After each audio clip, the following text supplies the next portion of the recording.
Employ share scheme निकालें।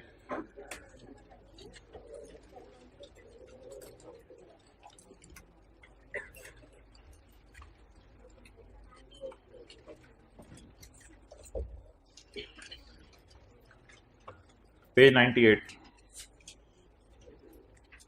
Page 98 पर point 1 में हमने ये पढ़ा था कि जो प्री रजिस्ट्रेशन होती है, जिसे आप कागज़ का टुकड़ा कहते हैं, अगर उसकी मार्केट में फेयर वैल्यू बढ़ जाए तो उस फेयर वैल्यू के बढ़ने को आपने इग्नोर करना है। ये पहली बात पढ़ी थी पॉइंट 1 में। पॉइंट 5, अच्छा आप किसी भी सब्जेक्ट के साथ ये सुलूक करेंगे ना, कभी आना कभी नहीं आना, तो फिर वो सब्जेक्ट हल्का फुल्का कुछ करता है, फिर आपको बुरा लगता है। तो सीए में आ गए हैं तो फिर ये फुल टाइम का काम है, ये तरह जहन में रख लें। और अगर आपने किसी सब्जेक्ट के साथ कुछ पंगा लेके देखना है तो मैं तो यही कह सकता हूँ शुरू शुरू में ही पंगा लेके देख लें, तो आपको ज़रा अंदाज़ा हो जाए कि फिर आगे क्या चीज़ें होनी है। पॉइंट 5, प्री रजिस्ट्रेशन का बेचना, प्री रजिस्ट्रेशन का बेचना या राइट या ऑप्शन का बेचना, ये जाता है इनकम फ्रॉम सैलरी में। A minus B, consideration minus cost. ये हाइब्रिड वाले टाइम पे आया करें, सबको डिस्टर्ब करते हैं। अच्छा, पॉइंट नंबर 2, प्री रजिस्ट्रेशन का एक्सरसाइज करना, यानी राइट एक्सरसाइज करके शेयर परचेज करना, ये जाता है इनकम फ्रॉम सैलरी में, लेकिन शर्त यह है कि रिस्ट्रिक्शन ना लगी हो शेयर्स पे। तो अगर आपने शेयर्स खरीद लिए हैं तो शेयर्स का मिलना जाएगा इनकम फ्रॉम सैलरी में। पॉइंट 3, उधर जल्दी जरा सेटिंग कर लो हाइब्रिड में जो भी करना है। पॉइंट 3, शेयर्स आपको मिले लेकिन उन पर रिस्ट्रिक्शन लगी हुई है। Nothing will be added until the restriction is release, and when the restriction is released तो सैलरी में जाएगा। रिस्ट्रिक्शन रिलीज होने पर fair market value of share minus cost of share minus cost of right. Clear? अब मुझे दूसरी class के लग रहे हो यार, ये ऐसा ना किया करो भाई, जो जिस क्लास में एनरोल्ड है वो उसी में रहे, वरना फिर चेक लगवाएंगे, फिर आपसे मादरत करनी पड़ेगी, फिर बुरा लगता है, फिर बाकी जो इधर बैठे हैं वो भी डिस्टर्ब होते हैं। तो यार वो बकर उनको बता दो कल से ना एंट्रेंस पे चेक लगाएं, फिजिकल वाले फिजिकल में, हाइब्रिड वाले हाइब्रिड में, 7:30 वाले 7:30 वाले, 9 वाले ये जो 9 वाले, हर बंदा अपने अपने टाइम पे अपनी अपनी क्लास में बैठे। कल से फिर मैं खुद निकालूंगा, वो अच्छा नहीं लगेगा। ओके, और उनको ये भी बता दो कोई इनरोलमेंट्स कहीं से चेंज ना करें मेरे पूछे बगैर। अगली बात, अच्छा जी, ऐसा भी हो सकता है कि आपको शेयर्स आप बाय करें और शेयर्स बाय करके उन पे क्या लगी हो, रिस्ट्रिक्शन। तो मैंने कहा जब तक रिस्ट्रिक्शन रिलीज नहीं होगी तब तक आपने सैलरी में कुछ ऐड नहीं करना, और जिससे रिस्ट्रिक्शन रिलीज होगी उसने सारा गेन सैलरी में डाल देना। लेकिन अगर रिस्ट्रिक्शन रिलीज होने से पहले आपने शेयर बेच दिए तो फिर उन शेयर्स का बेचना आपने कहां डालना है, बोले इनकम फ्रॉम सैलरी में। आगे चलें जी, पॉइंट 4, कैपिटल गेन निकालते हुए कॉस्ट कैसे निकलेगी? कैपिटल गेन निकालते हुए कॉस्ट कैसे निकलेगी? A plus B plus C, where is the cost of share, B is the cost of right and C is income from salary. Summary देखें, page number 103, 104,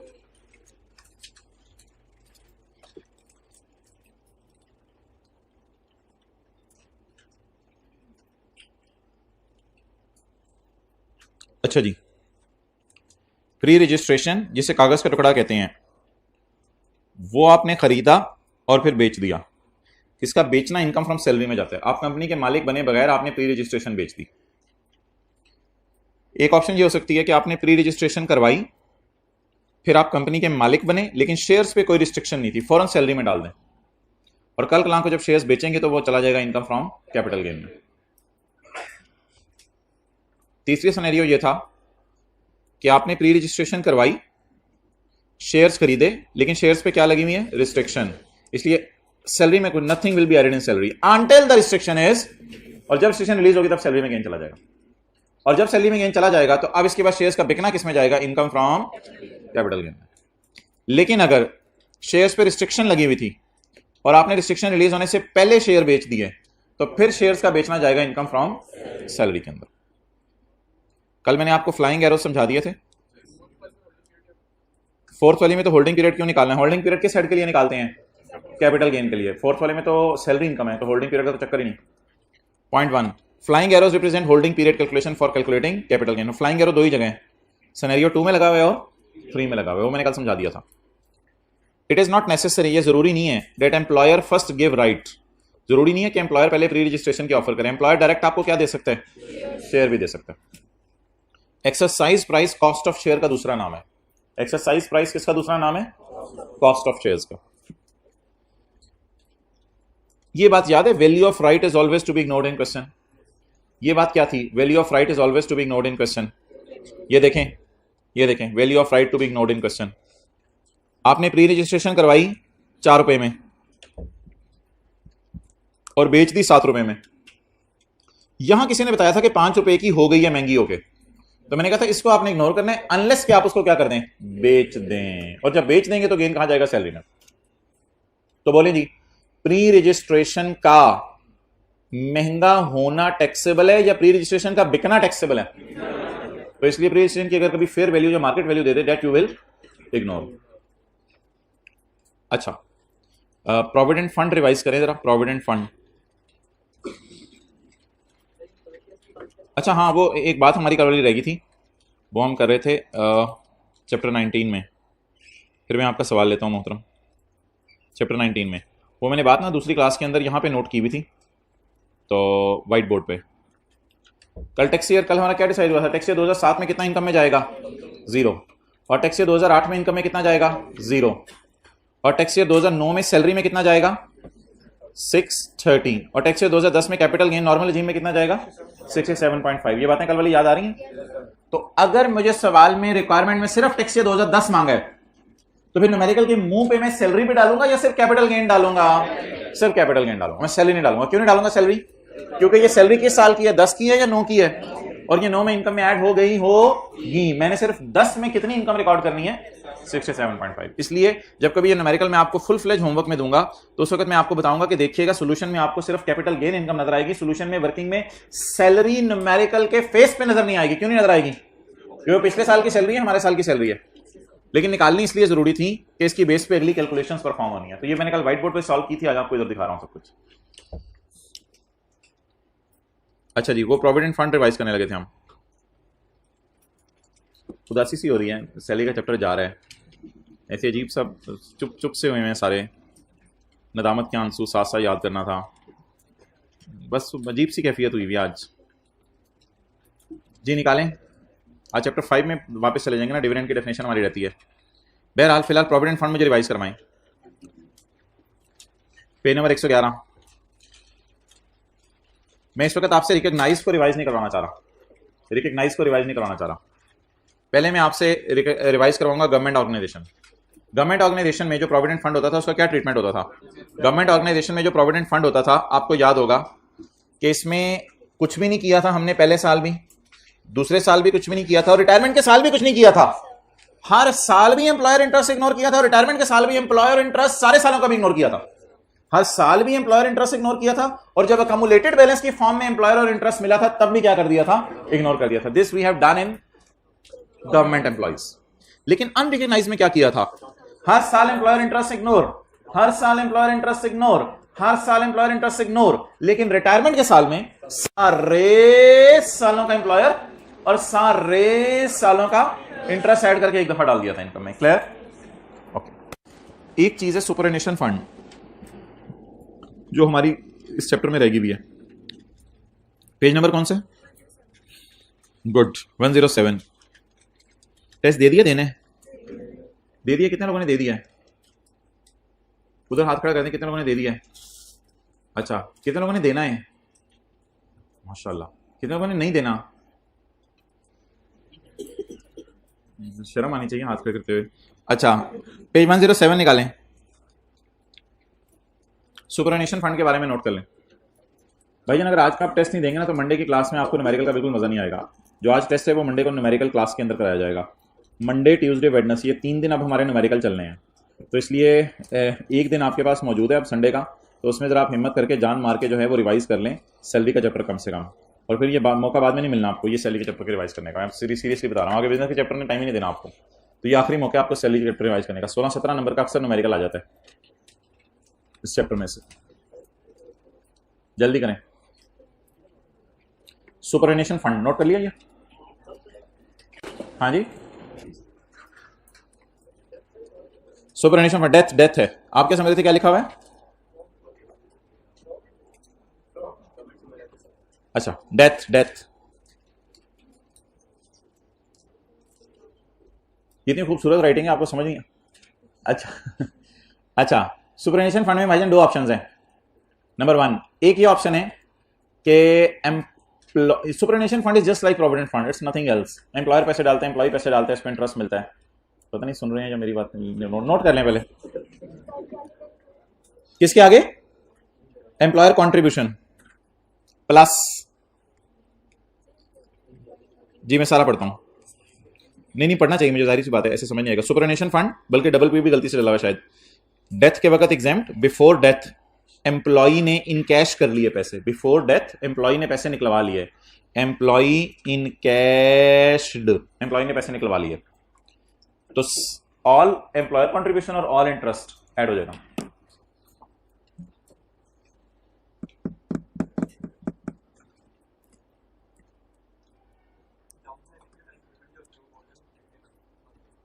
जरूरी नहीं, कह भी सकते हैं टर्मिनेशन के जो पैसे, आपने कोई कंपनी तो नहीं बनाई हुई। अच्छा भाई, सुपरनेशन फंड,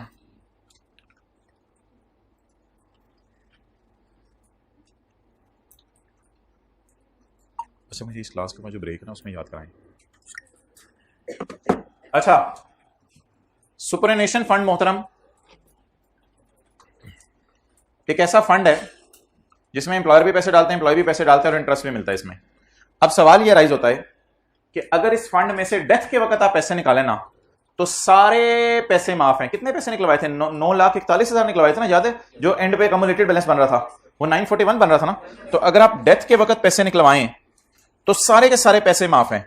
हर साल एम्प्लॉयर और इंटरेस्ट कॉन्ट्रीब्यूशन का कुछ भी नहीं करना, और रिटायरमेंट के वक्त जो, सॉरी डेथ के वक्त जो आपने 941 निकलवाए उसमें सारे सालों का एम्प्लॉयर और सारे सालों का इंटरेस्ट भी माफ है, सब माफ है। यानी एम्प्लॉय कंट्रीब्यूशन तो बाय डिफॉल्ट आपको पता है हर साल बेसिक सैलरी का पार्ट बन के ऑटोमेटिकली क्या हो रहा होता है?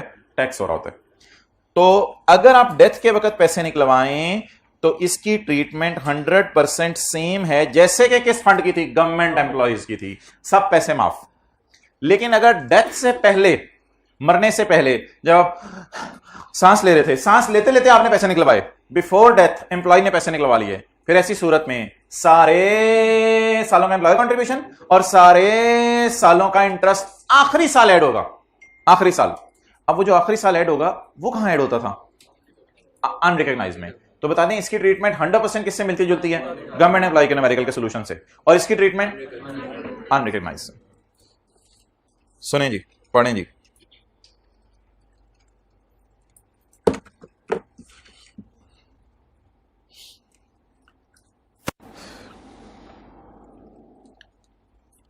सुपरनेशन फंड इज जस्ट लाइक, क्या कहते हैं, अच्छा ये आसान सा है, पता नहीं क्यों ऑनलाइन वाले इसको बाद में पूछते हैं, तो इसलिए ऑनलाइन वाले हजरात और फिजिकल वाले हजरात से दरखास्त है कि ये इसका दोबारा जवाब नहीं दूंगा आपको। किसी ने ऑडियो रिकॉर्डिंग ऑन करनी है तो ऑन कर लें। और ये ऑनलाइन क्लास में इस तरह सवाल पूछा करें, सुपरनेशन फंड जरा दोबारा बता दें, ये कुछ नहीं होता। आप कहा करें इसमें ये पॉइंट लिखा हुआ है, उसमें मुझे ये लग रहा है कि ऐसा होना चाहिए, लेकिन आपने सोल्यूशन में ऐसे किया हुआ है, आप बताएं ऐसा क्यों किया हुआ है। ये सवाल ऑनर किया जाएगा, ये नहीं सवाल ऑनर किया जाएगा। जरा एम्प्लॉय शेयर स्कीम रिवाइज करवा दें जरा जूम मीटिंग में, उसके लिए लेक्चर होता है, उसके लिए जूम का सेशन नहीं होता। The tax treatment for superannuation fund is as under. Tax treatment superannuation fund की ऐसे है,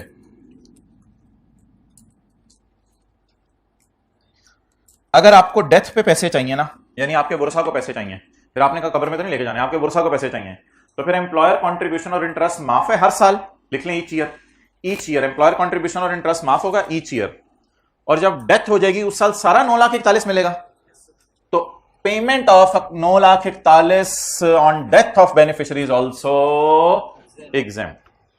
तो अगर आपको मरने के वक्त पैसे चाहिए तो फिर सारे सालों का एम्प्लॉयर इंटरेस्ट इग्नोर करेंगे, और जिस वक्त आपकी डेथ होगी और 9,41,000 मिलेंगे, वो 9,41,000 भी सारा का सारा क्या हो जाएगा? बोले बोले बोले, माफ हो जाएगा। तो ये बातें दोनों किससे मिलती जुलती इत्तफाकन निकली? गवर्नमेंट से मिलती जुलती निकली, लेकिन इससे गवर्नमेंट से कोई ताल्लुक नहीं है इस बात का। और आखिरी बात, where any contribution made by employer, तो ये किसका कॉन्ट्रीब्यूशन हो गया? एम्प्लॉयर का, including is repaid to employee during life time. अगर आप लाइफ टाइम में उसको पैसे दे दें, यानी सांसें ले रहा था और आपने उसको पैसे दे दिए, तो फिर ऐसी सूरत में क्या क्या टैक्स लगेगा? कंट्रीब्यूशन ऑफ एम्प्लॉयर पे टैक्स लगेगा और इंटरेस्ट पे। तो tax on that amount shall be deducted, फिर उस अमाउंट पे टैक्स कटेगा। ये क्या लिखा हुआ है? At the rate applicable to the year of withdrawal. असल में जिस साल ने आपने पैसे निकलवाए, आपको पता होगा शायद मैंने एक दफा पहले भी बताया था, टेबल 1 और 2 ना हर साल बदलता रहता है। टेबल 1 2 के रेट फिक्स नहीं है, हो सकता है अगले साल नई हुकूमत आए वो बदल दे। तो इसलिए वो कह रहे हैं जिस साल भी आपने पैसे निकलवाए उस साल जाके टेबल 1 2 में रेट देख लो, जो भी रेट लग रहा है उसी वही आपके ऊपर रेट लगेगा। तो ये अजीब सी बात या नई बात कोई नहीं है, वही बात है जो हम क्लास में करते हैं, लेकिन ऐसी उसने याद दहानी के तौर पर लिख दी, at the rate applicable to the year of withdrawal. जिस साल उसने पैसे विड्रॉ किए उस साल के रेट के ऊपर टैक्स लगेगा। तो ये बात डेथ के वक्त की है या बिफोर डेथ है? Before death. और ऊपर वाली थी ऑन डेथ। लेकिन ये इत्तफाकन किससे मिलती जुलती है? अनरिकग्नाइज्ड प्रोविडेंट फंड से।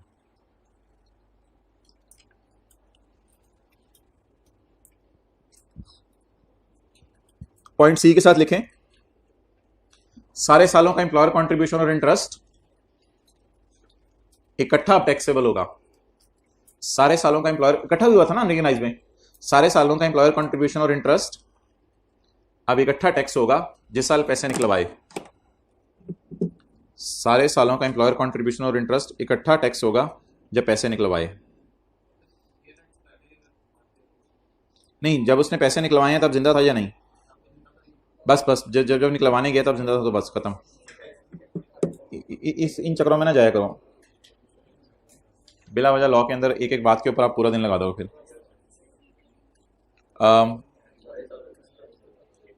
सारे सालों का एम्प्लॉयर कंट्रीब्यूशन और सारे सालों का इंटरेस्ट इकट्ठा टैक्स लगेगा जब पैसे निकलवाएगा जिंदगी में, जब पैसे निकलवाएगा जिंदगी में।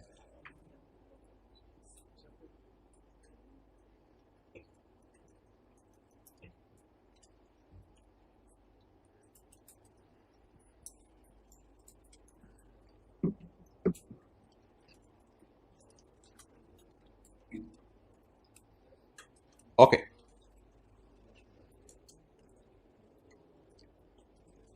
चलिए ये डिविडेंड की डेफिनेशन निकाल लें। चैप्टर 5, मुझे पता है सैलरी के चैप्टर के दूसरे सफ़े पे 2 पॉइंट रहते हैं अलाउंसेस वाले, वो भी मैं नहीं करवा रहा। पेज 58 पे आ जाएं।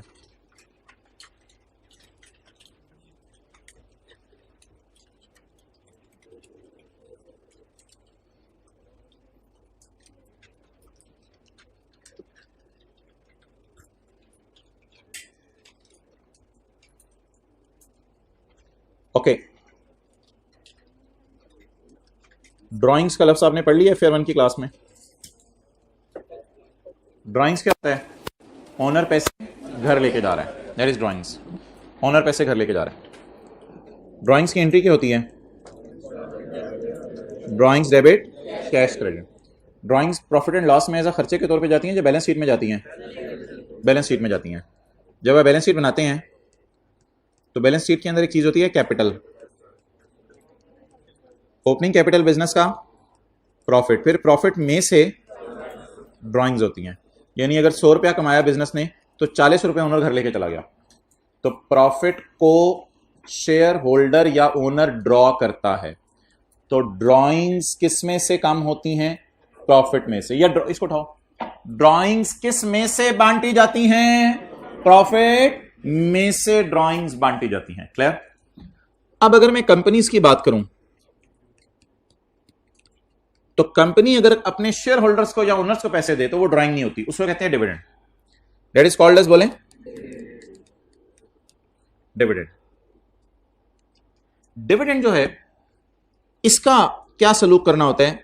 डिविडेंड प्रॉफिट्स को कम कर देता है। डिविडेंड प्रॉफिट्स को क्या कर देता है? नहीं यकीन आ रहा तो देख लें। डिविडेंड या ड्राइंग प्रॉफिट्स को क्या कर देती हैं? असल में प्रॉफिट ही कम करके आप पैसे बांट रहे होते हैं, क्योंकि प्रॉफिट आप अपने पास ही रखना चाहते हैं, बल्कि किसको बांट देना चाहते हैं? शेयर होल्डर्स को बांट देना चाहते हैं। तो ये अब हमने एक डिस्कशन करने के बाद डिविडेंड की एंट्री निकाली है, प्रॉफिट्स डेबिट कैश क्रेडिट। लेकिन प्रॉफिट 1 साल से ज्यादा के भी बांटे जा सकते हैं। प्रॉफिट 1 साल से, तो अगर 1 साल का प्रॉफिट आपने बांटा है तो प्रॉफिट डेबिट कैश क्रेडिट। लेकिन अगर कई सालों से आपने प्रॉफिट नहीं बांटे हुए तो आप एंट्री कर देते हैं अकमुलेटेड प्रॉफिट्स डेबिट कैश क्रेडिट। यानी अकमुलेटेड डेप्रिसिएशन अकाउंट आपने सुना होगा, उसमें 1 साल की डेप्रिसिएशन पड़ी होती है, कई सालों की। तो अकमुलेटेड प्रॉफिट में 1 साल का प्रॉफिट पड़ा होगा, कई सालों का। तो कई सालों का प्रॉफिट जब आप पैसे की फॉर्म में बांटते हैं, रोकड़े की फॉर्म में बांटते हैं, तो that is called as dividend. तो कंपनी को डेंड पड़ जाता है और शेयर होल्डर के घर पैसे चले जाते हैं। डिविडेंड की डेफिनेशन पढ़ें जी। एनी बांटना, बोले जरा, किसने बांटा? कंपनी ने। क्या किस में से बांटा? प्रॉफिट्स में से बांटा। किसको बांटा? एनी बांटना, किसने बांटा? किस में से बांटा? किसको बांटा? क्या बांटा? एसेट्स, यानी कैश, मनी वगैरह, पैसे बांटे, एसेट्स बांटे कंपनी ने अपने। वेदर कैपिटलाइज्ड और नॉट जो है ना, ये मैंने किसी अगली क्लास में समझाना है। ये लफ्ज जो है ना बार बार आके हमें तंग करेगा। Weather capitalised or not, weather capitalised or not, weather capitalised or not, ये लफ्ज बार बार आके हमें तंग करेगा, इसलिए इसको हम लिफ्ट नहीं कराएंगे। जो चीज ज्यादा तंग कर रही हो ना तो उसे हम लिफ्ट नहीं कराते। अच्छा, अगर इस बांटने में रिक्वायरमेंट है कि आपकी बिजनेस से क्या रिलीज हो? एसेट्स, तो मुझे बताएं क्या प्रॉफिट्स बांटते हुए बैंक से पैसे रिलीज हो रहे हैं? कंपनी के रिलीज हो रहे हैं या आ रहे हैं? किसके पैसे रिलीज हो रहे हैं? कंपनी के। अब जरा डिविडेंड की डेफिनेशन याद कर लें। एनी बांटना, किसने बांटा? क्या बांटा? प्रॉफिट्स में से बांटा। किसको बांटा? इफ सच बांटना रिक्वायर्स द जाना ऑफ एसेट्स, अगर इस बांटने में एसेट्स आपके पास से जा रहे हैं, इधर हैं आपकी आंखें, मेहरबानी। और किसकी तरफ से एसेट्स जा रहे हैं? कंपनी की तरफ से। अच्छा, कई दफा ऐसा होता है कि आप आते हैं कंपनी के डायरेक्टर्स के पास। कंपनी का डायरेक्टर बबलू और भालू, इसको आप कहते हैं भाईजान मुझे डिविडेंड चाहिए। शेयर होल्डर्स डायरेक्टर के पास आते हैं कंपनी के और कहते हैं हमें क्या चाहिए? डिविडेंड चाहिए। और इन्हें कहते हैं पैसे दो, पैसे दो, पैसे दो, पैसे दो। ये शेयर होल्डर्स हैं, आवाजें लगा रहे हैं।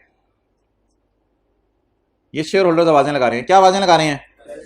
बोले बोले बोले बोले, क्या आवाजें लगा रहे हैं? पैसे दो, पैसे दो, पैसे दो। ये बढ़ चढ़ के बोल रहा है, पैसे दो, पैसे दो, पैसे दो, पैसे दो। और ये थोड़ी थोड़ी देर बाद उकसा रहा है सबको, वो ऊंची ऊंची आवाज मारो, पैसे दो, पैसे दो, पैसे दो। तो शेयर होल्डर्स किसको रिक्वेस्ट कर रहे हैं? डायरेक्टर्स को। क्या क्या रिक्वेस्ट कर रहे हैं? पैसे दो। इस डायरेक्टर ने अपनी बानों को फोन किया।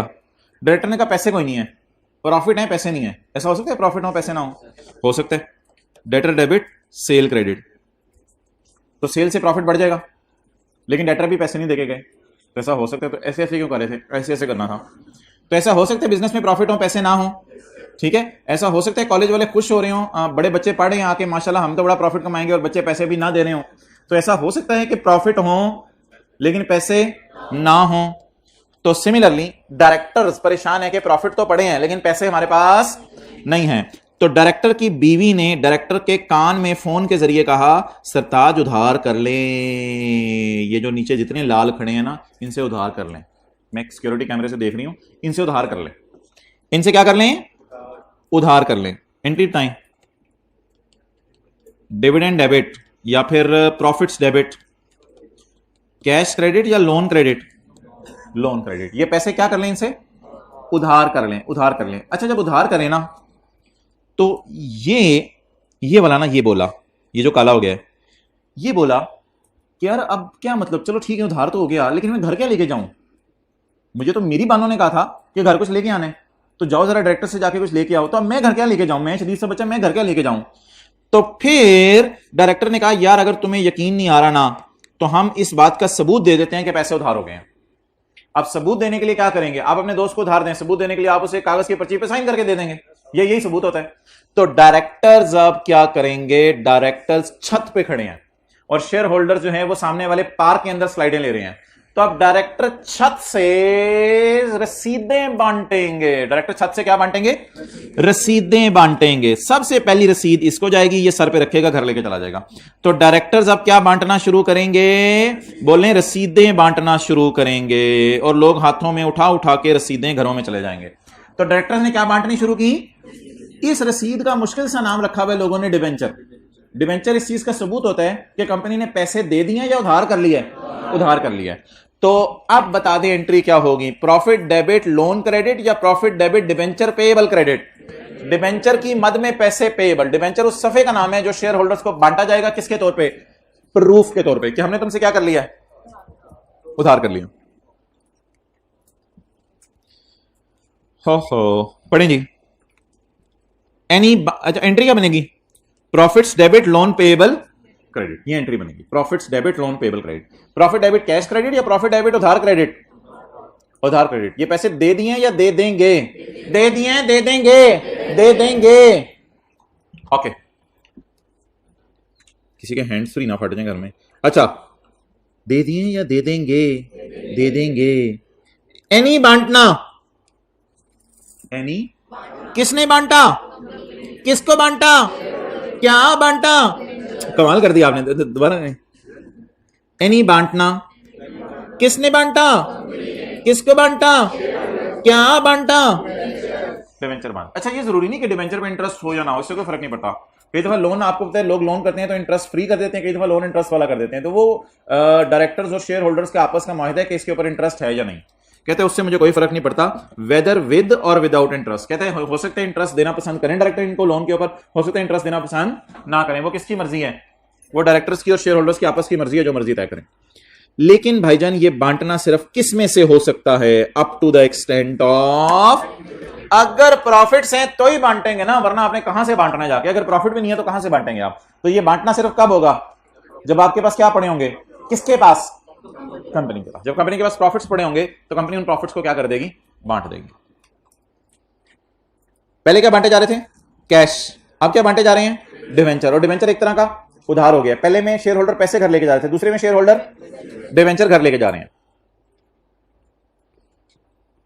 ओके,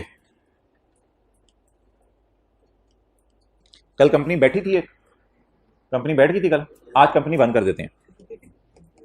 कंपनी बंद हो गई।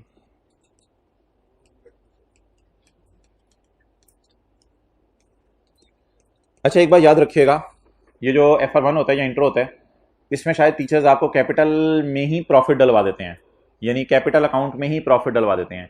लेकिन जब कंपनीज की आप टैक्सेशन पढ़ेंगे तो उसमें आप देखेंगे कि कैपिटल का अकाउंट अलग होता है, प्रॉफिट का अकाउंट अलग होता है, और ये दोनों क्रेडिट नेचर के अकाउंट हैं, दोनों क्रेडिट नेचर के अकाउंट है। कैपिटल के अकाउंट का ब्रॉड डाउन है 200, यानी शेयर होल्डर घरों से 200 रुपया लाए थे जब कारोबार शुरू हुआ था, और बिजनेस ने आज तक इसको कमा के दिए हैं 50। अब शेयर होल्डर्स ने सोचा कि भाईजान कारोबार बंद करते हैं, इससे बेहतर है हम खुद अमरूद बेच लें, बजाय के कंपनी को पैसे देके जो है पैसे कमाएं। 200 के ऊपर इन्होंने 10 साल में 50 कमा के दिए, इससे बेहतर था इनको ना ही पैसे देते। तो कंपनी ने सोचा कि कारोबार बंद करें, तो capital debit cash credit, share holder को उनका सरमाया वापस कर दिया जाएगा, और profits debit cash credit, share holders को उनके प्रॉफिट्स भी वापस कर दिए जाएंगे। अब आप मुझे बता दें डिविडेंड कितना है? 250 रुपया घरों में लोग लेके जा रहे हैं, डिविडेंड कितना है? 250 या 250? 250 या 250? Why up to the extent of profits, क्योंकि 200 तो वो कौन सा पैसा है? ये लाए कितना था पैसा बिजनेस में? घर कितना लेके जा रहे हैं? 250। तो खुशी कितनी? 50 नहीं 250। लाए कितना था? 200। लेके कितना जा रहे हैं? खुशी कितने की हो रही है? ये जो 50 है, इस 50 के बबलू का नाम हम क्या रखेंगे? डिविडेंड। नोट कर लें, पूरा 250 क्यों नहीं डिविडेंड? क्योंकि अपना पैसा भी तो घर लेके जा रहे हैं ना वापस।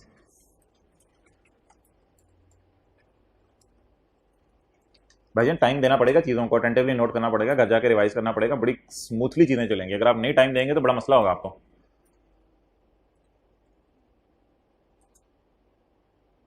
ठीक है, पिछली रो में जाके बातें हो रही हैं, चलो कोई मसला नहीं। अच्छा ठीक है।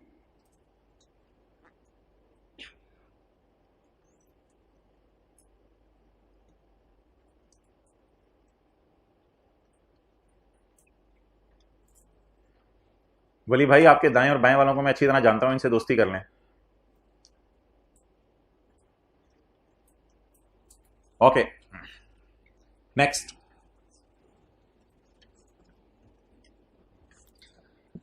अच्छा जी, now the question is,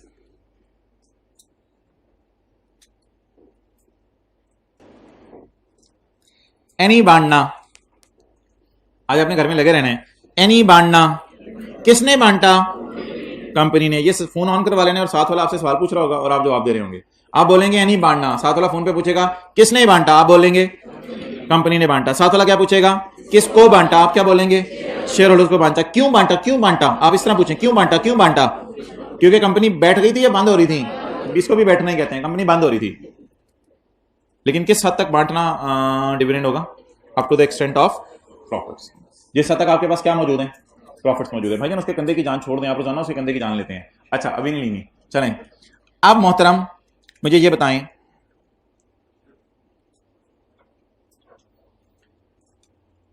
company ने सोचा कि अपना ऑपरेशन करा ले, अपेंडिक्स का नहीं, कंपनी ने अपने ऑपरेशन कम करने का सोचा। क्या मतलब? कंपनी पहले मरुंडे भी बेचती थी, पापड़ भी बेचती थी। कंपनी ने सोचा मैं सिर्फ मरुंडों पे फोकस करूं, पापड़ बेचना बंद कर दूं। तो ऐसी सूरत में पानी, अच्छा, ऐसी सूरत में कंपनी ने सोचा मैं अपना कारोबार आधा कर दूं या बंद कर दूं? आधा कर दूं। शेयर होल्डर कहेंगे भाईजान कारोबार आधा किया तो हमारा 100 रुपया वापस करो, और कारोबार आधा किया तो हमारे प्रॉफिट भी वापस करो। डन। अब बोले डिविडेंड कितना होगा? 125 या 25 छा गया आपका साथ वाला, 25 इज डिविडेंड। नोट कर लें कल तक।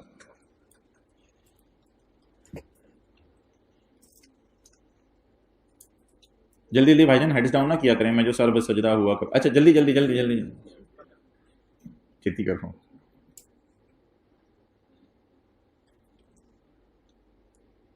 अच्छा, ये जो अजीब अजीब से लोगों ने मुहावरे बनाए हुए ना, 900 चूहे खा के बिल्ली हज को चली, तो अभी तो जाने देना उसको, अगर जा रही है तो ये नहीं कि उसको फिर रोक दें। बेचारा को बंदा अगर नमाज पढ़ने लगे, तू नमाज पढ़नी है, ऐसी बात है ना, किया करें, खुदा का खौफ किया करें, अल्लाह से डरें।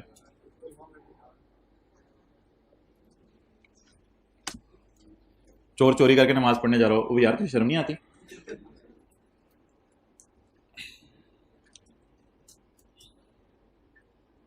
ये दो अलग अलग अमल हैं उसके। बहरहाल मैं ये नहीं कह रहा कि चोरी करे और जाके नमाज पढ़े, लेकिन नबी सल्लल्लाहु अलैहि वसल्लम के बारे में ऐसे शख्स के बताया गया चोरी भी करता है नमाज भी पढ़ता है, तो आपने फरमाया कि उसकी नमाज अनकरीब उसको चोरी से रोक देगी। तो ये नहीं कि आप उसको नमाज से रोक दें, उसकी नमाज चोरी से रोकेगी। अच्छा, पॉइंट नंबर डी, नहीं बांटना। किसने बांटा? बबलू। अब बबलू भी डाला करें घर में बीच में बातों में। किसने बांटा? कंपनी ने बांटा। किन बबलूस को बांटा? शेयर होल्डर्स बबलू भालू को बांटा। क्यों बांटा? क्यों बांटा? क्यों बांटा? इस तरह घर में लगे रहने शीशे के सामने खड़े होकर, क्यों बांटा? On the reduction of capital. अभी मुझे सीए हो गया है। On the reduction of capital. किस हद तक बांटा? साथ वाले को कभी मुस्कुरा भी दिया कर तू यार, सीरियस बैठा था पूरी क्लास में। Up to the extent of profits. जो प्रॉफिट्स में से बांटा वो क्या समझा जाएगा? Dividend. Whether capitalised or not को भी लिफ्ट ना कराएं, इसको इंशाल्लाह अलग से लिफ्ट कराएंगे किसी को। तो 4 पॉइंट्स हो गए। पहला पॉइंट बैंक से पैसे या कैश से पैसे दिए थे, दूसरा पॉइंट डिवेंचर बांटे थे, और तीसरा पॉइंट कंपनी बंद हो रही थी, और चौथा पॉइंट कंपनी अपने ऑपरेशन ज्यादा कर रही थी, कम कर रही थी।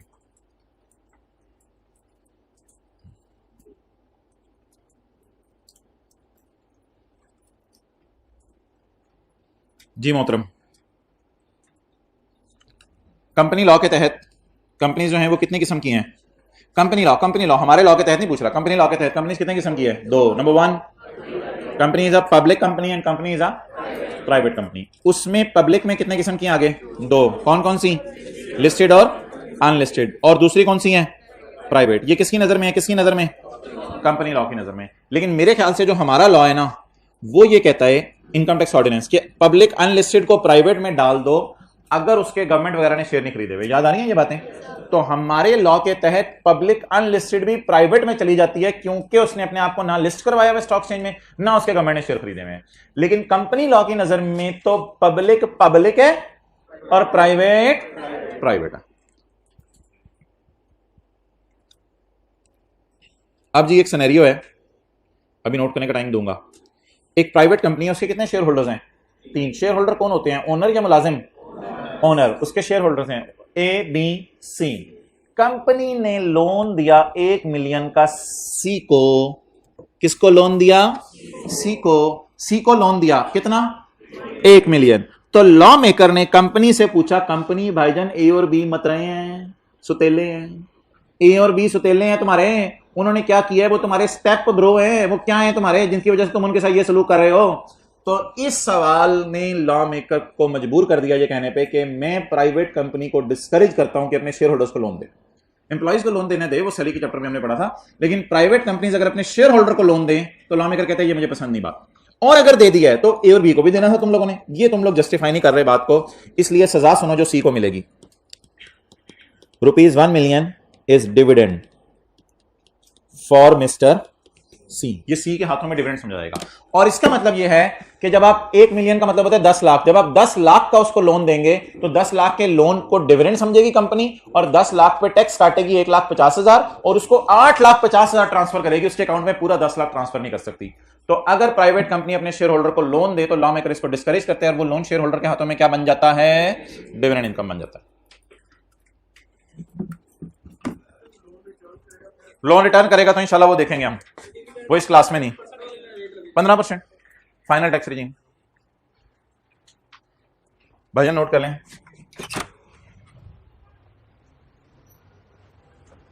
पानी पीने आए थे, मेन बात मैंने कर दी यार, तो पानी पीने आया। किधर है वो अब्दुर्रहमान भाई? आपके साथ कल एक भाई बैठे हुए थे। वालेकुम अस्सलाम। नाम पूछ लिया आपने इनका? पूछो पूछो। असद, इनका पूछो। हाँ चलो जल्दी।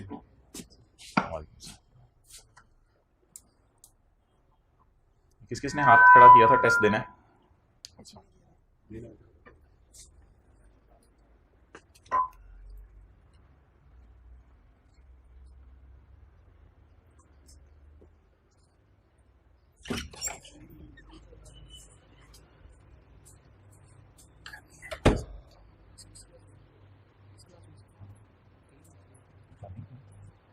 दानिश, ये बोलो। अच्छा सबको बुलाओ, बताओ।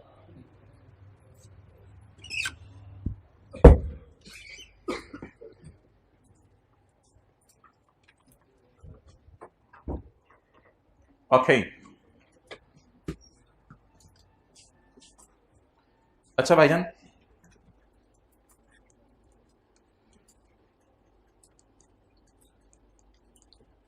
Loan to share holder is dividend income for share holder,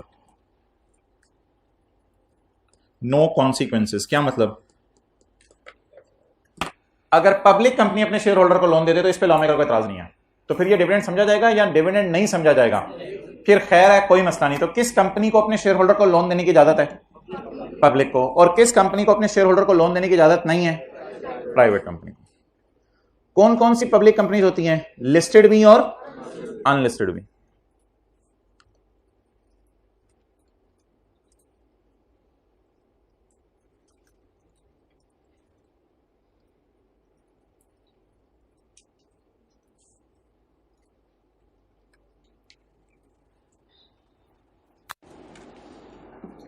चलिए आगे, should be move next. Okay,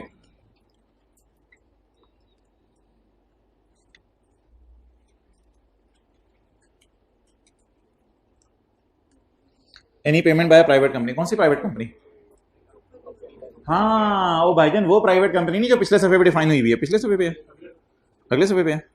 वो प्राइवेट कंपनी नहीं जो अगले सफे पे। कहाँ बबलू तो ऐसा करता है यार, मुझे रोना आता है। पिछले से पिछले पे या पिछले पे? पिछले पे।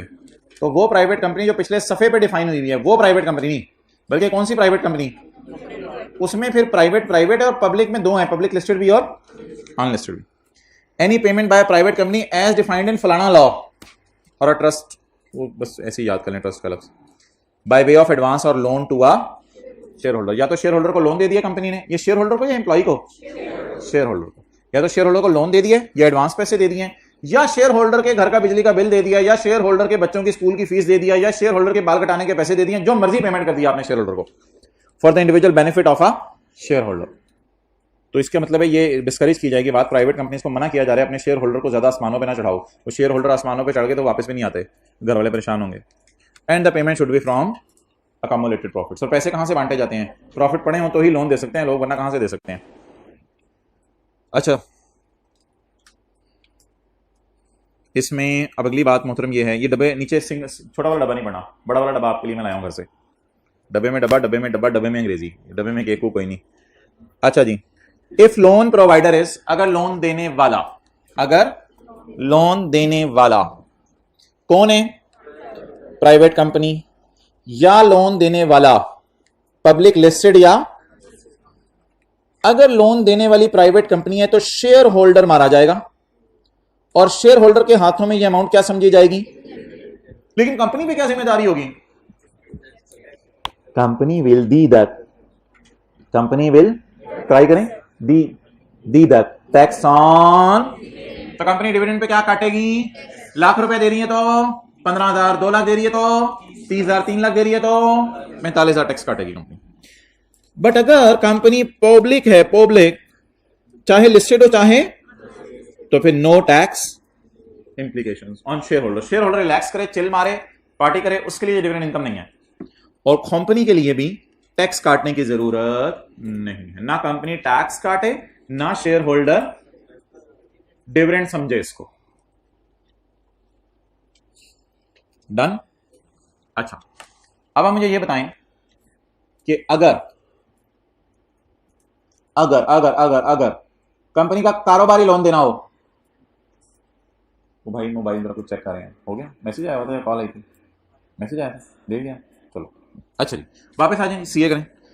अगर कंपनी का काम ही लोन देना है, अगर कंपनी का काम क्या है, तो फिर ऐसी सूरत के अंदर मुझे बता दें क्या होगा? क्या फिर शेयर होल्डर को जो लोन मिलेगा वो डिविडेंड समझा जाएगा या खैर है, चाहे प्राइवेट कंपनी ही क्यों ना हो?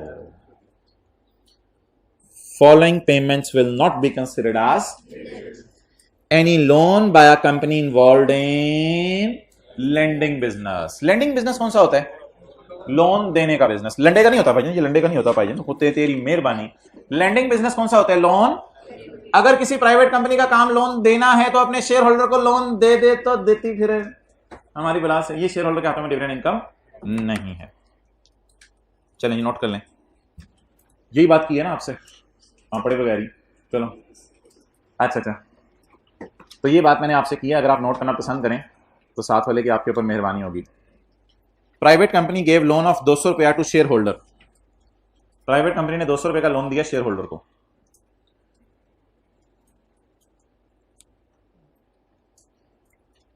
अब मैं ऊपर कर रहा हूं थोड़ा। Its business is private company gave loan of 200 to share holder.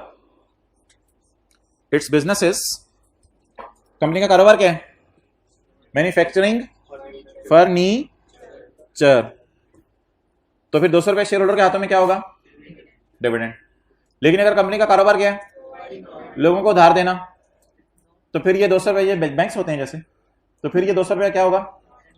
Dividend नहीं होगा, इज नॉट डिविडेंड।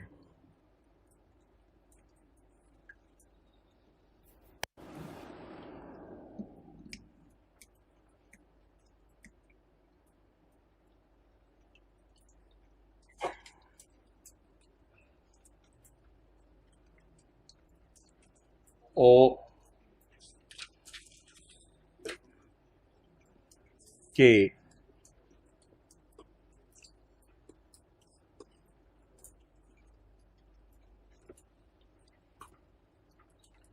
अब भाई हम बस करते हैं। आखिरी बात मैं बस आपको पढ़ाने लगा हूँ, वो है छोटा सा एक पॉइंट एफ है और नीचे उसकी एक्सेप्शन 4, और ये भी हमारा अभी पेंडिंग हो गया। पॉइंट 1, पॉइंट 3 भी हमारा पेंडिंग हो गया, ऐसा ही है ना?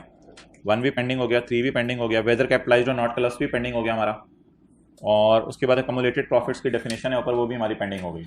तो ये जो पेंडिंग हो गए हैं ये ऑब्वियसली आपको पता है 3 दिन के लिए पेंडिंग हो गए हैं, क्योंकि अपने 3 दिन आगे न्यूमेरिकल्स करने हैं। अब ये चौथे दिन जाके मैं चीज़ें रिज्यूम करूँगा, तो अगला हफ्ते का पहला हिस्सा न्यूमेरिकल्स की नज़र।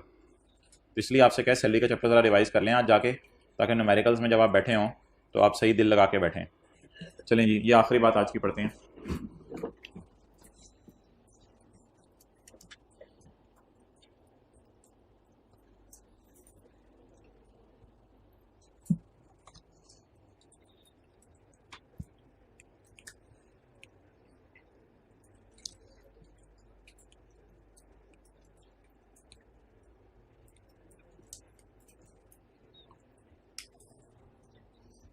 ओके,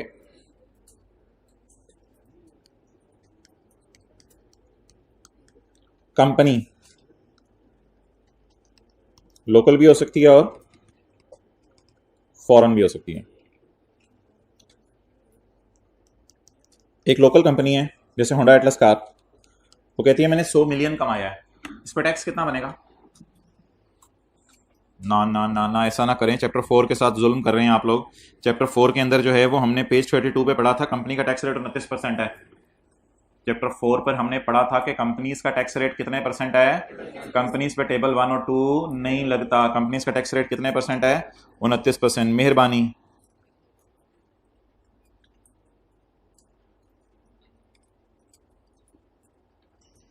जी टैक्स कितना बना इसका? वो बोल दें 29। तो 100 रुपए में से कंपनी ने कितने रुपए शहबाज शरीफ को दे दिए? शहबाज शरीफ ही है ना, ये तो रातों रात अपनी गेम बदली होती है आजकल। आजकल वही है अभी। अच्छा मैंने कहा 1-2 दिन से अपडेट नहीं रखा मैं। अच्छा तो वही है आजकल। तो 100 रुपए में से कितने रुपए हो गए? 29 रुपए। किसको दे दिए? शहबाज शरीफ को। किसने? होंडा एटलस कार ने। 100 मिलियन में से 29 मिलियन शहबाज शरीफ को दे दिए। अब कंपनी के पास बचे कितने? 71। ये जो 71 है इसे कहते हैं प्रॉफिट आफ्टर टैक्स। क्या कहते हैं? Profit after tax. It is to be distributed to share holders. ये किसको बांटा जाने? अब 71 शेयर होल्डर घरों में लेके जाएंगे या ये भी शहबाज शरीफ को दे दिया जाए? तो कंपनी का सबसे बड़ा डिसएडवांटेज ये है कि कंपनी का डबल टैक्स है। अब 15% इस पे और लगेगा। बबलू जान ले लेंगे कंपनी की, हम कंपनी बना के तो देखे। तो कंपनी का सबसे बड़ा डिसएडवांटेज आईकैप की जो कैफ, अब वो पता नहीं कैफ का इंट्रो की जो किताब है उसके अंदर लिखा हुआ है, इंट्रो की किताब में डिसएडवांटेजेस ऑफ कंपनी में, कि कंपनी का सबसे बड़ा डिसएडवांटेज है कि कंपनीज पे डबल टैक्स होता है। अब मोहतरम मुझे बता दें डिविडेंड पर टैक्स कितना बनेगा? 71 जरा 15%, 10.65 सुबह वाली क्लास में निकलवाया था। आपकी क्लास में जरा देखें कितना निकल रहा है। इधर भी यही निकल रहा है जबरदस्त। कैलकुलेटर पे तो नहीं निकाला, दिखा मुझे कैलकुलेटर। ओके तो कंपनी ने 29 रुपए भी शहबाज शरीफ को दिए और कंपनी ने 10.65 भी शहबाज शरीफ को दिए। तकरीबन कोई 40 रुपए कंपनी बेचारी तो हुकूमत को दे देती है। डन होगी ये बात? ओके तो ये कंपनी का डिसएडवांटेज है। फॉरेन कंपनीज, कोई पाकिस्तान के अंदर कोई फॉरेन कंपनी है बाहर के मुल्क की, इसकी इनकम फ्रॉम बिजनेस कितनी जी? 100 रुपया। ये कितना टैक्स पे करेगी गवर्नमेंट को? बोलो बोलो बोलो बोलो बोलो बोलो बोलो बोलो बोलो बोलो बोलो बोलो बोलो बोलो बोलो कैसे रुके? 29। इसके पास कितना प्रॉफिट बचा आफ्टर टैक्स?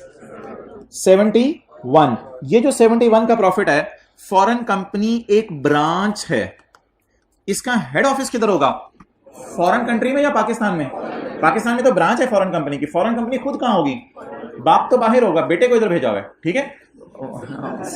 बेटी को नहीं, सॉरी छोड़ें। फॉरेन कंपनी तो बाहर होगी, वो हेड ऑफिस होगा, वो हेड ऑफिस होगा जहां से मिलने जाते होंगे उनसे ब्रांच वाले। तो फॉरेन कंपनी किधर है? बोले बोले बाहर। और ब्रांच किधर है? पाकिस्तान में, ठीक है? आप मुझे ये बता दें, मिसाल के तौर पे कोई बंदा है जिसका बड़ा जबरदस्त कारोबार है टूना फिश का। टूना कहते हैं? टूना क्या कहते हैं आप लोग? टूना ही कहते हैं। टूना फिश का कारोबार है, बड़ी जबरदस्त। ये तू बाम रघु से बाहर निकल तो पता चले तुझे और भी दुनिया। तू मुझे हैरान होकर क्यों देख रहा है? तो टूना फिश का कारोबार है बाहर के मुल्क में किसी का, तो उसने पाकिस्तान में टूना की ब्रांच खोल ली। तो पहले ही टूना पाकिस्तान में टूना की ब्रांच खोल ली। अच्छा तो ये जो टूना की ब्रांच पाकिस्तान में खुली है, तो क्या ये, चलें कोका कोला की बात कर लेते हैं। कोका कोला बाहर के मुल्क का हेड ऑफिस है, पाकिस्तान में उसकी ब्रांच खुली हुई है। अब पाकिस्तान की ब्रांच जो है वो हेड ऑफिस को ये 71 भेजेगी या बाहर के शेयर होल्डर्स को डायरेक्ट भेजेगी? सोचे सोचे सोचे सोचे सोचे। ये जो ब्रांच इधर है ये बाहर के शेयर होल्डर्स को 71 भेजेगी या हेड ऑफिस को भेजेगी और फिर आगे हेड ऑफिस भेजे देगा शेयर होल्डर्स को? तो ये लोग प्रॉफिट शेयर होल्डर्स को नहीं दे सकते। ये किसको भेजेंगे? रेमिट करेंगे पैसे। किसको? रेमिट को उर्दू में क्या कहते हैं? भेजना। भेजना बोले साथ वाले कैसे करके मुंह? भेजना। रेमिट को क्या कहते हैं? भेजना। ये किसको, कौन किसको क्या भेजेगा? ब्रांच हेड ऑफिस को प्रॉफिट भेजेगी। कौन से? सारे या बचे कुचे? बचे कुचे। कितने बचे कुचे? 71 के प्रॉफिट ब्रांच किसको भेज देगी? हेड ऑफिस को। अब ब्रांच ये कहेगी शहबाज शरीफ को जाके कि मैंने तो डिविडेंड नहीं बांटा, I have not want anything, मैंने तो सारे के सारे पैसे किसको भेज दिए? तो हमारा लॉ कह रहा है एज्यूम कर लो ये डिविडेंड है, एज्यूम कर लो ये क्या है। तो फॉरेन कंपनीज की ब्रांचेस 2 नंबरी कर रही थी, वो कहती थी हम तो डिविडेंड बांट नहीं रहे, हम तो अपने अब्बू को पैसे भेज रहे हैं, हम तो अपने जो है वो हेड ऑफिस को पैसे भेज रहे हैं, तो हमारा काहे का डिविडेंड? तो हम एज्यूम करेंगे ये डिविडेंड है। जब एज्यूम करेंगे ये डिविडेंड है, आप बताएं जब मैं फॉरेन हेड ऑफिस में अपने पैसे भेजूंगा तो क्या मैं डिविडेंड पर भी टैक्स काट के भेजूंगा या टैक्स काटे बिना भेजूंगा? इसका मतलब है लोकल कंपनीज और फॉरेन कंपनीज को हम पाकिस्तान में एट पार डील कर रहे हैं, यानी सेम डील कर रहे हैं, दोनों की ट्रीटमेंट में कोई डिफरेंस नहीं है। लेकिन ये फॉरेन कंपनीज क्यों बच जाती थी? ये बोल के कि हम हेड ऑफिस को पैसे भेज रहे हैं, लेकिन हमने इनको नहीं बचने दिया, हमने एज्यूम किया ये पैसे क्या हैं? डिविडेंड। और लोकल कंपनीज पैसे किसको भेजती हैं? शेयर होल्डर्स को, वो तो डायरेक्ट शेयर होल्डर्स को देती हैं, लेकिन फॉरेन कंपनीज किसको भेजती हैं? Head office. ये हेड ऑफिस को भेजना पैसे क्या बन जाएगा? डिविडेंड। जल्दी जल्दी जल्दी जल्दी अपने रजिस्टर को डेंड मारें, जल्दी करें, बी क्विक, क्वैक क्वैक, जल्दी जल्दी जल्दी।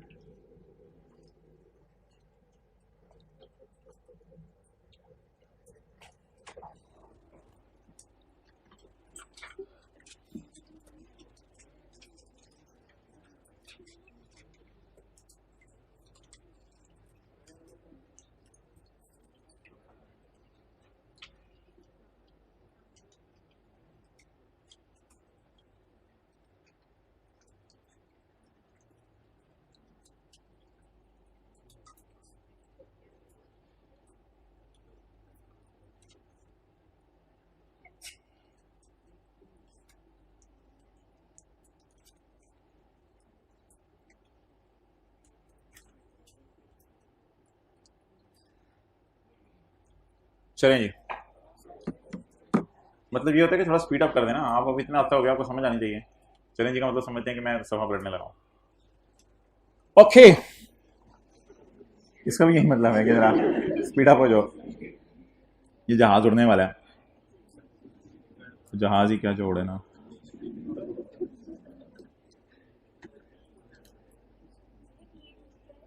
पीएटी है पैट, प्रॉफिट आफ्टर टैक्स, यानी टैक्स देने के बाद जो प्रॉफिट बचा। पीएटी है प्रॉफिट आफ्टर टैक्स, प्रॉफिट देने के बाद जो टैक्स बचा।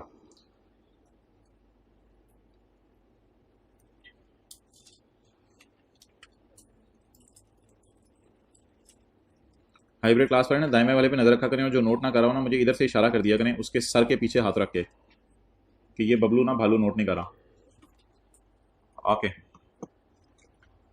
चलें जी, बैठे बैठे चला करें। चला गया भाई जहाज। रेमिट भेजा, किसको भेजा? हेड ऑफिस को भेजा। क्या भेजा? अपना पेट काट, प्रॉफिट आफ्टर टैक्स, पैट भेजा। क्या भेजा? पैट भेजा। ये पैट का नाम इसने क्या रख दिया है? After tax profit. रशीद का अबू यानी अबू का रशीद, तो एक ही बात होगी ना। तो प्रॉफिट आफ्टर टैक्स का नाम इसने उल्टा सा क्या रख दिया है?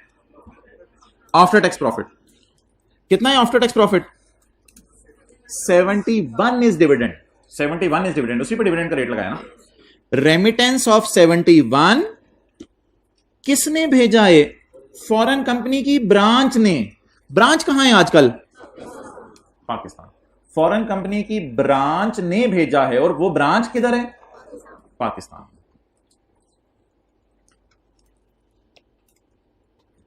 बांटना भेजना, बांटना भेजना, इधर भेजने को बांटना बना रहे हैं हम, डिविडेंड की डेफिनेशन में डाल रहे हैं। बोले एनी भेजना, ट्राई करें दोबारा, एनी भेजना। किसको भेजा? हेड ऑफिस को। क्या भेजा? पैट भेजा, पैट भेजा। किसने भेजा? ब्रांच ने। ब्रांच कहां है? पाकिस्तान में। लेकिन अगर ये ब्रांच पेट्रोलियम प्रोडक्ट्स में डील कर रही है, कोका कोला पेट्रोल नहीं है, लेकिन अगर ब्रांच किस में डील कर रही है? पेट्रोलियम प्रोडक्ट्स में डील कर रही है, तो ब्रांच किस में डील कर रही है? पेट्रोलियम प्रोडक्ट्स में डील कर रही है। एक साहब, पता नहीं अभी कोका कोला के लोग इसको सुनना लें, वो कहते हैं हम कोका कोला में गए, कुछ सीमेंट का काम करना था, ईंट बजरी गारे का, तो कभी पानी कम हो जाता था तो कोका कोला इतनी पड़ी होती थी, उठा के हम वही डाल देते थे। Point 4 remittance. लेकिन अगर पेट्रोलियम कंपनी अपने हेड ऑफिस को पैसे भेजे तो फिर डिविडेंड नहीं लगेगा, क्योंकि पाकिस्तान में पेट्रोल को इनकरेज किया जा रहा है, क्योंकि पता है आपको साथ वाले के लिए पेट्रोल बहुत जरूरी है।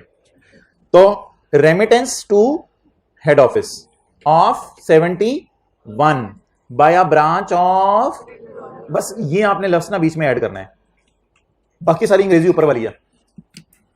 तो अगर पेट्रोलियम प्रोडक्ट्स की कोई कंपनी हो पाकिस्तान में, तो फिर क्या बनेगा? फिर 71 पूरा ही भेजेंगे या 71 पे भी डिविडेंड का रेट लगाएंगे? कैसे पता चला? Following will not be considered as dividend. Employee share scheme revise कर लें, कैपिटल गेन का चैप्टर निकालें। ऐसे भालू बोर होंगे ना 10-12 minute. Question 3, pass paper question 3, capital gain, page number 235।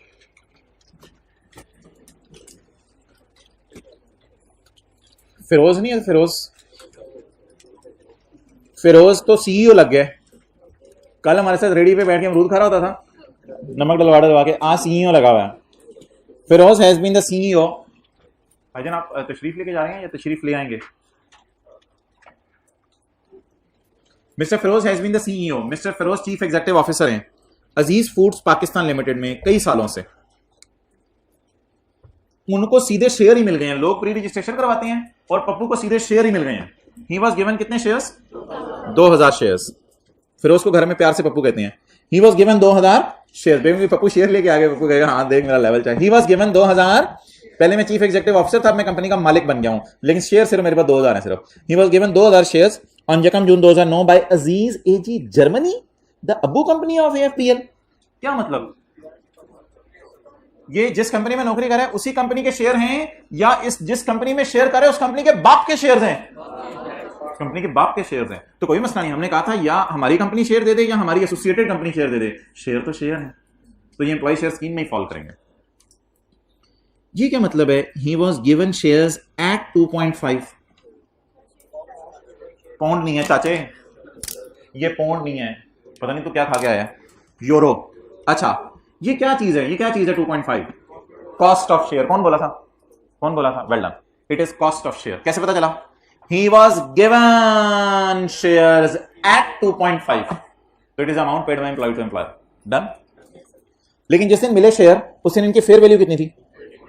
8.2 पर शेयर। डन। तो what is the cost of share? What is the fair value of share? अब फटा ये रह गया कि शेयर तो मिल गए लेकिन छुपा छुपा के रखने वाले हैं या दिखा दिखा के कोई शेयर पड़े हुए? नहीं पड़े हुए शेयर। कल वाले किधर गए? कोई नहीं पड़े हुए। नहीं वो तो रजिस्टर से तो राइट फटा जाता है। शेयर तो अब्दुल्ला राजपूत लाते हैं। ये ले आए शेयर ले आए, तो इसको डायरेक्ट क्या मिल गए? शेयर मिल गए। The shares were transferable on completion of 1 year of service from the date of issue of shares. Restriction वाले, रिस्ट्रिक्शन के बगैर वाले, रिस्ट्रिक्शन वाले, रिस्ट्रिक्शन के बगैर वाले, रिस्ट्रिक्शन वाले। ओके, इसका मतलब है ही वॉज गिवन 2000 शेयर्स, लेकिन ये 2000 शेयर्स कौन से हैं? रिस्ट्रिक्शन वाले। आप बताएं जी, यकम जून 2009 को क्या हुआ? He received shares are having restriction. तो मुझे बताएं साल का पूरा होगा, रिस्ट्रिक्शन क्या हो जाएगी?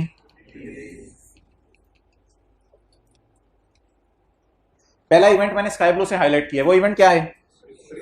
रिस्ट्रिक्शन। कहां? शेयर मिले रिस्ट्रिक्शन वाले। और दूसरा इवेंट मैंने येलो से हाईलाइट किया, वो क्या है? रिस्ट्रिक्शन रिलीज हो गई। यकम जून से 2009 से यकम जून 2010 तक जेब में छुपा के रखेगा, दिखा दिखा के रखेगा, छुपा छुपा के रखेगा, और यकम जून 2010 के बाद दिखा दिखा के रखेगा जेब में। डन। अच्छा अब देखते हैं इसने बेचे कब शेयर, रिस्ट्रिक्शन रिलीज होने से पहले या बाद? Market price of share on यकम जून 2010 वो जितने जिससे रिस्ट्रिक्शन रिलीज हुई उससे मार्केट में कितने के share? On 10 April 2011 restriction release होने के बाद। हाँ, ऑन 10 अप्रैल 2011 रिस्ट्रिक्शन रिलीज होने के बाद फिरोज सोल्ड द शेयर्स। तो भाईजान ये आखिरी इवेंट है, फिरोज सोल्ड द शेयर्स। आप बता दें इवेंट्स के नाम। पहला इवेंट परचेज शेयर्स, दूसरा इवेंट रिस्ट्रिक्शन रिलीज, और तीसरा इवेंट पहला इवेंट कब हुआ? यकम जून 2000। दूसरा इवेंट कब हुआ? यकम जून 2010 को, और तीसरा इवेंट कब हुआ? 10 अप्रैल को। चलें जी। अच्छा इसकी थीम तो कल वाले सवाल वाली है, ज़मीरन सारी में भी यही था। पहले शेयर मिले थे उसे, फिर रिस्ट्रिक्शन रिलीज हुई थी, और फिर उसने शेयर बेच दिए थे। थीम तो 100% वही वाली है। मसला यह है कि फॉरेन करेंसी में सवाल है। तो डेट पहली बताएं क्या है? परचेज्ड शेयर्स, लेकिन कौन से वाले? Where there is a restriction on the transfer of the shares, nothing will be added in salary until the restriction is released. याद है ये इंग्लिश? तो nothing will be added in salary until the restriction is released. आगे date बोलें।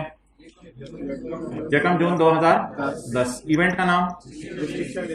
Restriction. अब कल वाली अंग्रेजी में घर से रिवाइज करके आया हूं। Where there is a restriction on transfer of shares, nothing will be added in salary until the restriction is released. And when the restriction is released, the salary shall include the fair market value of share minus consideration given by employee for the shares and for the right or option. इसी तरह English आपको याद है माशाल्लाह। तो ये अब हमने माइनस करना है, कॉस्ट ऑफ शेयर और कॉस्ट ऑफ राइट। किसमें से? Fair market. तो बता दें रिस्ट्रिक्शन रिलीज होने के दिन किस हेड में इनकम जाती है? इनकम फ्रॉम सैलरी में। फॉर्मूला किसी को आता हो? Fair market value of share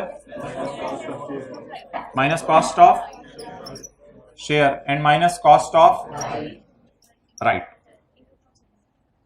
अच्छा, अब fair market value of shares, पहले क्वांटिटी बताएं। कितने शेयर्स? 2000। फेयर वैल्यू किस दिन की उठाऊं? यकम जून 9 की उठाऊं या यकम जून 10 की उठाऊं? यकम जून 10 की उठाऊं।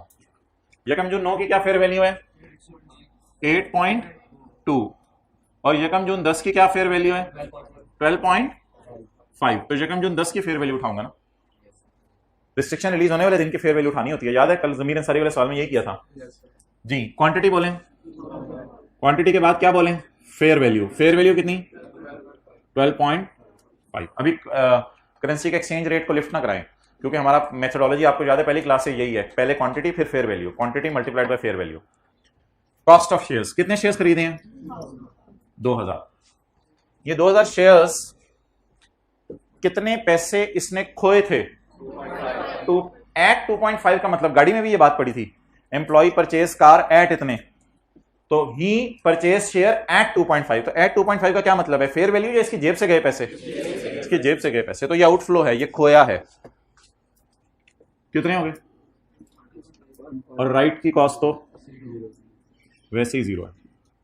अब अगला सवाल है कि बैठ जाओ, अगला सवाल है कि हमने क्या करना है? एक्सचेंज रेट से मल्टीप्लाई करना है। अब आप मुझे ये बता दें, ये 12.5 की जो फेयर वैल्यू है ये किस दिन की है? 12.5 की फेयर वैल्यू यकम जून 2010 की है ना, तो फिर एक्सचेंज रेट भी किस दिन का उठाएं? यकम जून 10 का। कितना? डन। अच्छा, ये मुझे बताएं, ये 2.5 आपने अपनी जेब से किस दिन निकाल के दिए थे? मैं ये नहीं पूछ रहा फॉर्मूले में कब डाले हैं, मैं पूछ रहा हूं अपने जेब से निकाल के किस दिन दिए थे? यकम जून 2009 को जेब से निकाल के दिए थे, इसलिए 2.5 पे यकम जून 10 का रेट नहीं लगाना। आपकी जेब से किस दिन गए ये? तो यकम जून 9 को ही आपने डॉलर खरीद के या ये यूरो खरीद के बाहर के मुल्क भेजे होंगे ना, तो यकम जून 9 को आपकी जेब से ये पैसे गए हैं, ये एग्री करते हैं, इसलिए ये रेट भी किस दिन का लेंगे? यकम जून 9 का। कितना हो गया? 118.10 नहीं होता, 1 सिफर होता है भाईजान। अच्छा जी, अब आप टोटल करके बताएं।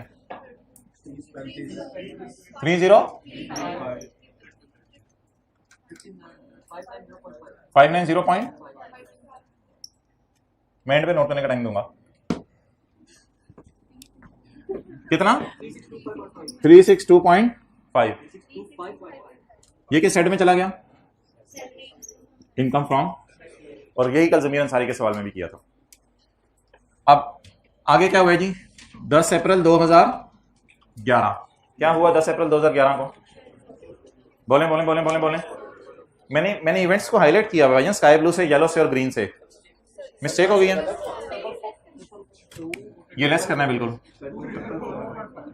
2,444.5 ये ऐड करवा दिया था किसी ने? ओके, चलें जी आगे। Market price of shares was, sorry, on 10 April Firoz sold the shares. Shares का बेचना आप कहां जाएगा? कैपिटल गेन में, क्योंकि रिस्ट्रिक्शन रिलीज होने के बाद बेचे हैं, तो शेयर्स का बेचना कहां जाएगा? ना यार, बार बार ना करो। शेयर्स का बेचना कैपिटल गेन में जाएगा। कितने रुपए के शेयर बेचे हैं? 13 यूरो के। 13 यूरो के। तो इधर क्या हेडिंग दूं? Sold shares after release of restriction. Sold shares. तो शेयर्स का बेचना किस साइड में जाएगा? Income from capital gain. Formula consideration minus cost is sum of A, B and C, where A is the cost of and B is the cost of and C is income from salary। जी मोहतरम, कितने share बेचे हैं? 2000। कितने के बेचे हैं? 13 के। किस दिन बेचे हैं? 10 अप्रैल 11 को। तो एक्सचेंज रेट फिर 10 अप्रैल 11 का 123.9। जवाब 322 14 1.4, क्योंकि रुपीज इन 1000 में है ना। ओके, आप बता दें आगे, what is the cost of share? यही ये तो आपको याद होगा शायद। What is the cost of right? What is income from salary? और मैंने आपको 12 बताया हुआ है कि इन तीनों का जवाब बराबर आएगा 3035। सबर क्लियर? अब आगे बताएं, यहां तक समझ आ गया? He paid a commission to the broker. मैंने आपको बताया था कैपिटल गेन के चैप्टर में कमीशन आपका एक नॉर्मल एक्सपेंस होता है, तो कमीशन एक नॉर्मल एक्सपेंस है, उसे माइनस करें, लेस कमीशन। ये पर शेयर नहीं है, ये टोटल है, तो 50 और कमीशन बेचने पे ही पे किया ना, मल्टीप्लाइड बाय 123.9, 6.195 जी। आप बता दें जवाब क्या आ रहे हैं नेट? हाँ जी, 180.205, 180.205। अब आपने तसल्ली से मेरी 2-3 बातें सुननी है, अभी भी नोट नहीं करना। पहली बात, ये शेयर हैं अजीज एजी जर्मनी के। ये कंपनी के, ये जो अजीज एजी जर्मनी कंपनी है ना, इसके पाकिस्तान की हुकूमत ने शेयर नहीं खरीदे हुए, ना इसकी फॉरेन गवर्नमेंट ने शेयर खरीदे हुए। जर्मनी में है, इसका मतलब ये नहीं कि जर्मनी की हुकूमत ने इसके शेयर खरीदे हुए हैं, ना इसके प्रोविंशियल गवर्नमेंट ने शेयर खरीदे हुए हैं, ना ये पाकिस्तान की स्टॉक एक्सचेंज में लिस्टेड है, जर्मनी की कंपनी ने इधर आगे का चार्ट डालना है, ना ये पाकिस्तान की स्टॉक एक्सचेंज में लिस्टेड है। जब ये चारों बातें नहीं है तो company which is not a public is a private. If it is private तो कैपिटल गेन सेपरेट ब्लॉक या नॉर्मल रिजीम? और अगर नॉर्मल रिजीम तो कल मैंने बताया था holding period date of purchase से डेट ऑफ सेल तक काउंट करना होता है। रिस्ट्रिक्शन रिलीज होने को मैंने कहा था इग्नोर करेंगे, डेट ऑफ परचेज से डेट ऑफ सेल के दरमियान 1 साल से ज्यादा कर सकते, इसलिए गेन को क्या करेंगे? क्या जवाब आया? 135.154 जो भी आ गया। अब नोट करना तो कर लो, तस्वीर खींचनी है तो खींच लें, जो भी आपकी मर्जी है। अच्छा 1 मिनट, अब मुझे बता दें 2009 में कितना जाएगा? कल भी किया था ये मैंने जाते हुए। 2010 में इनकम फ्रॉम सैलरी में कितना? और 2011 में इनकम फ्रॉम कितना? 135 पॉइंट। ये 2009 में इनकम में जाएगा 0 रुपए, ये 2010 में इनकम में जाएगा और ये 2011 में इनकम में जाएगा।